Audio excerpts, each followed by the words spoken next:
Hello les amis, bienvenue sur ma chaîne, ici Yachine, j'espère que vous allez bien. Si ce n'est pas le cas, je ne vous envoie que des ondes positives, ça va aller, ne vous inquiétez pas, ça finit toujours par aller. Comme vous l'avez vu dans le titre, on va encore parler de retour au pays, de ma vidéo où j'en parlais, qui va s'afficher en haut. Je vous avais parlé de comment je suis revenue m'installer en Côte d'Ivoire, qui est mon pays d'origine.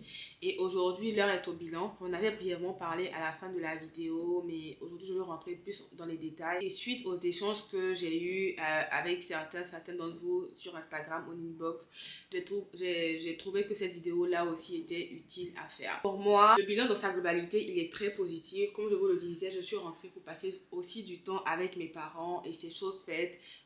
On passe beaucoup de temps ensemble au point où souvent on se crêpe même le chignon. En parallèle, sur le plan professionnel aussi, je pense que si j'étais restée en France, je n'aurais pas eu la même avancée professionnelle que j'ai eue ici. Je suis d'accord, une fois Maureen Haïté de Nanawax le disait, en tout cas elle parlait de la Côte d'Ivoire qu'elle comparait au Bénin. Si vous venez en Côte d'Ivoire, que vous êtes prêt à faire le travail qu'il faut, à vraiment charbonner comme on dit, il n'y a pas de raison que vous ne réussissez pas dans votre domaine et je suis entièrement d'accord avec elle. D'autant plus que la Côte d'Ivoire, c'est un pays qui est très dynamique. Le point le plus important pour moi, c'est que il n'y a pas de stress ici. Je parle pour ma propre paroisse. Le stress n'existe pas réellement. La chose que j'aime dire souvent, c'est que quand vous êtes en Europe, quand vous arrivez chez vous, le soir, vous avez déjà la boîte aux lettres, le système de boîte aux lettres là. Il y a toujours un courrier dedans, vous devez payer telle contravention, telle amende, telle chose et tout. Alors que ici, on n'a pas ça en fait. Donc, il n'y a pas réellement de stress. Également, le coût de la vie, c'est vrai, en même temps avec la guerre qu'il y a en Ukraine, tout s'explique par cette guerre-là en Ukraine. Le coût de la vie qui est en train d'augmenter, mais je trouve que c'est quand même plus avantageux d'être ici que d'être en Europe actuellement. Souvent, j'entends, quand je parle avec mon frère, l'huile qui est à 5 euros, les 3 litres, ah là là. C'est vrai qu'ici, il y a des la vie, elle est aussi chère, hein, on va pas se mentir, mais je trouve que ça reste quand même accessible.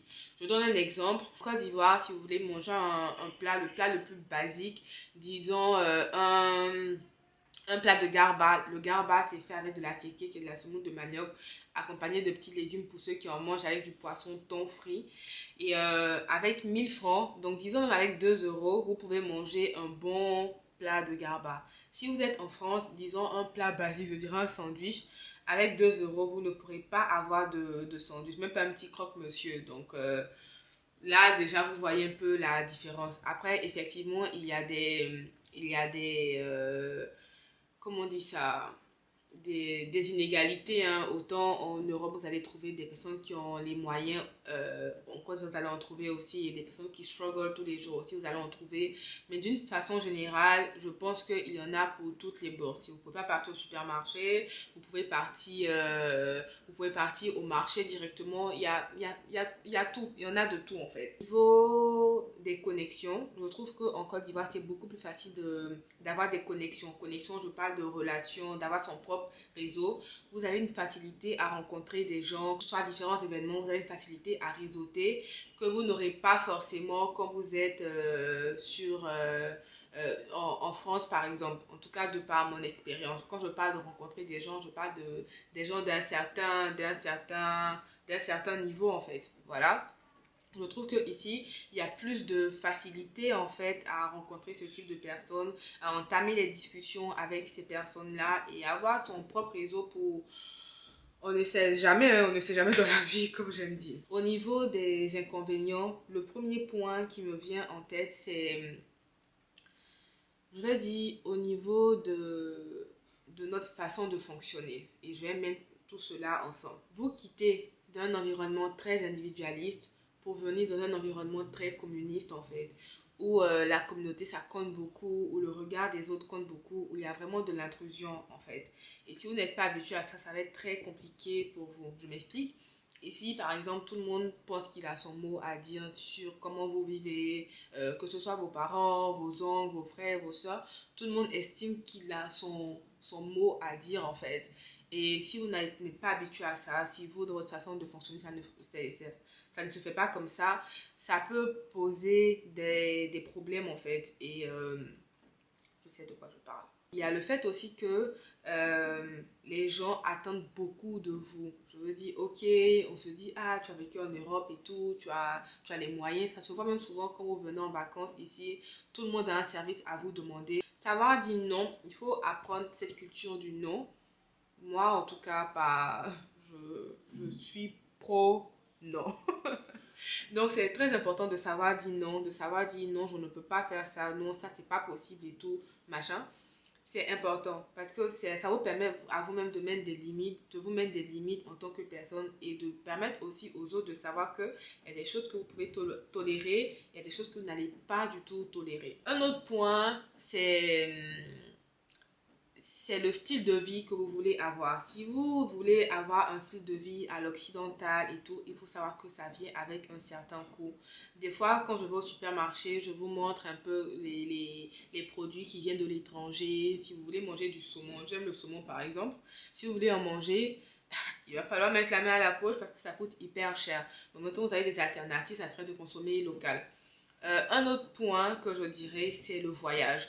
Moi, j'aime voyager. Quand j'étais en France, en tout cas, j'ai fait de mon mieux pour voyager.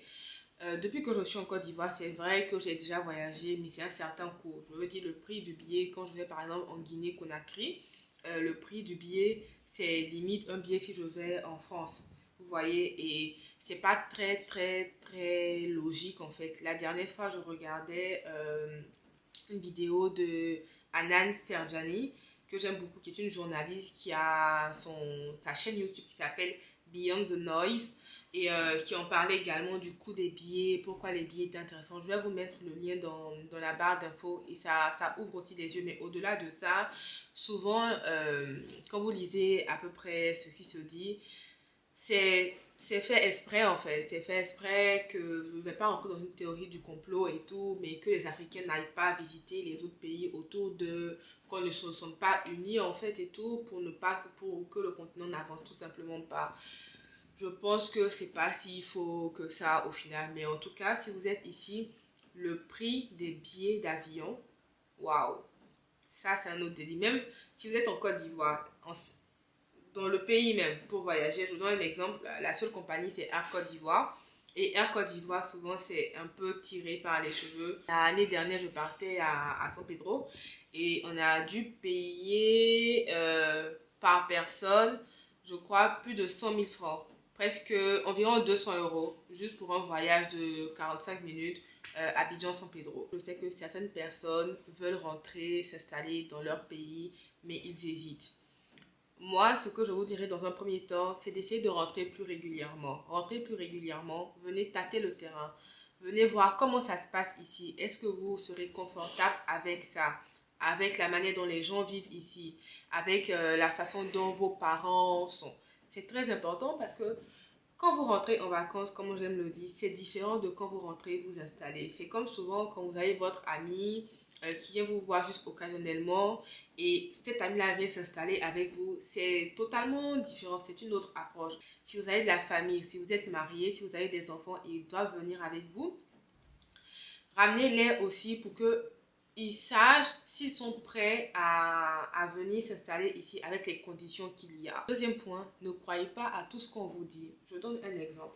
Souvent, il y a des personnes qui veulent rentrer, mais ils comptent sur leur oncle, sur leur papa, sur leur maman qui va leur donner accès à un certain réseau.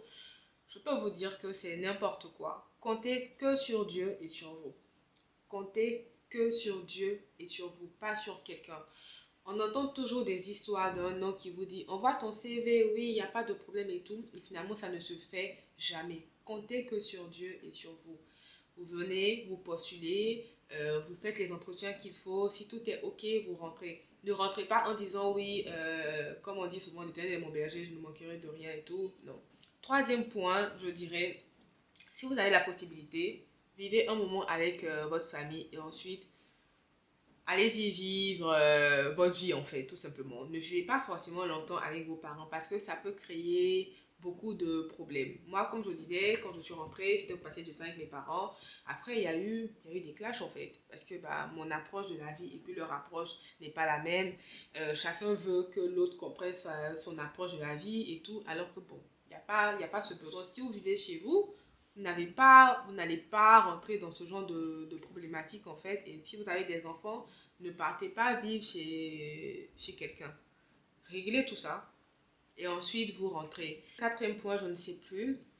Il faut ne pas vouloir reproduire la vie qu'on a en Europe, dans le pays, dans notre pays d'origine. Je m'explique. Si vous dites, ok, en Europe, ça se passe comme ça, quand je vais rentrer à Abidjan, par exemple, ça va se passer de la même façon, vous vous loupez carrément.